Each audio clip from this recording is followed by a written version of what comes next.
Hello friends, welcome to our channel. நேற்று பசங்க ஆசைப்பட்டாங்கன்னு பாண்டிச்சேரி மெரினா பீச்சுக்கு போகணும். அதில் கேமல் ரைடு எப்படி இருந்ததுன்னு பாருங்கள். ஃப்ரெண்ட்ஸ், இப்போ முதல்ல அங்கே போட்டிங் விடுற பீச்சுக்கு போகணும். இப்போ இந்த பீச்சுக்கு வந்துருக்கேன். கேமல் ஹார்ஸ் நிறைய வாட்டி போயிருக்கோம் ஃப்ரெண்ட்ஸ். இப்போ கேமல் ஃப்ரெண்ட் நானும் தம்பியும் ஃப்ரெண்ட்ஸ் டிக்கெட் வாங்கியாச்சு ஃப்ரெண்ட்ஸ். நாங்கள் போகிறோம் ஃப்ரெண்ட்ஸ். நாங்கள் போகிறோம்.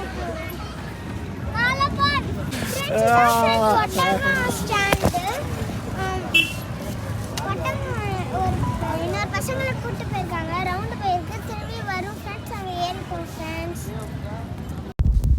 ஒட்டகம் ரவுண்டு முடிஞ்சு வந்தோடனே அதில் ஏறுறதுக்கு நல்ல ஒரு படிக்கட்டு இருந்தது. அதை பிடிச்சி பசங்க மேலே ஏறிட்டாங்க. படிக்கட்டு ஏறிட்டு மேலே போய் உட்கார போகிறாங்க. அதுக்கும் அவங்க ஹெல்ப் பண்ணாங்க. பசங்களை ஏறி உட்கார